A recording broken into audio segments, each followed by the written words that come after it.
So வணக்கம். இன்றைக்கி வந்து பார்த்திங்க அப்படின்னா சோலார் வாட்டர் பம்பிங் சிஸ்டம் தான் பார்க்க போகிறோம். மணியனூர் போகிற வழியில் வாவிப்பாளையம்ன்ற ஏரியாவில் வந்து பார்த்திங்கன்னா இந்த சைட் இருக்குது. இது வந்து ஆல்ரெடி வந்து பார்த்திங்கன்னா சப்சிடியில் போட்ட சோலாரு. அது வந்து ப்ரெஷர் நல்லா இல்லை அப்படின்றதுனால இப்போ வந்து பார்த்திங்கன்னா ஏசி பம்ப் சிஸ்டத்துக்காக மாற்றிருக்காங்க. So 340 வாட்ஸில் 10-20 panel. பைப் வந்து பார்த்திங்கன்னா 2.5 இன்ச்சு டெலிவரி. ஸோ டைம் வந்து பார்த்திங்கன்னா மணி 4:30 மணிக்கு வந்து பார்த்திங்கன்னா ப்ரெஷரு. ஸோ இது வந்து குட்டை மாதிரி கட்டி குட்டையிலேருந்து தண்ணி எடுக்கிற மாதிரி பிளான் பண்ணியிருக்காங்க. ஆனால் ஓகே நான் விட்டுருங்க. சப்சிடியில் போட்ட பாக்ஸ் இது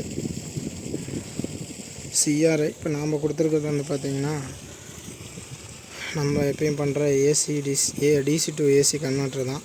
7.5 HP. பேனல் வந்து பார்த்திங்கன்னா 18 பேனல் கொடுத்துருக்கோம். ஆல்ரெடி இதில் 20 பேனல் இருக்குது. ஆனால் நம்ம கொடுத்துருக்கிறது வந்து பார்த்திங்கன்னா 18 பேனல். 2 பேனல் வந்து டம்மி பண்ணியிருக்கோம்.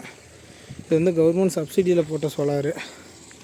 அது வந்து காட்டுக்கு தண்ணி பாய்க்கிறப்ப ப்ரெஷர் பற்ற மாட்டேங்குது அப்படின்றதுனால வந்து பார்த்திங்கன்னா இப்போ 5 HP ஏசி பம்ப் ஒன்று வாங்கி இப்போ இன்ஸ்டால் பண்ணி கொடுத்துருக்கோம். பம்ப் ஆல்ரெடி அவங்ககிட்டே இருந்தது. நாம் வந்து ட்ரைவ் மட்டும்தான் ப்ளேஸ் பண்ணியிருக்கோம்.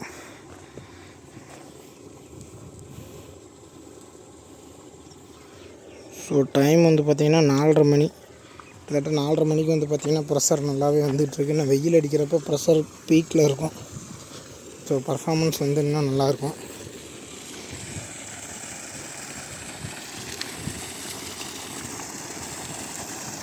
கிட்டத்தட்ட ஒரு 4 அடி தள்ளி ஊற்றுது. நல்லா மதிய டைமில் இன்னும் ஒரு 5 அடி 6 அடி தள்ளியே நல்லா ப்ரெஷர் கிடைக்கும்.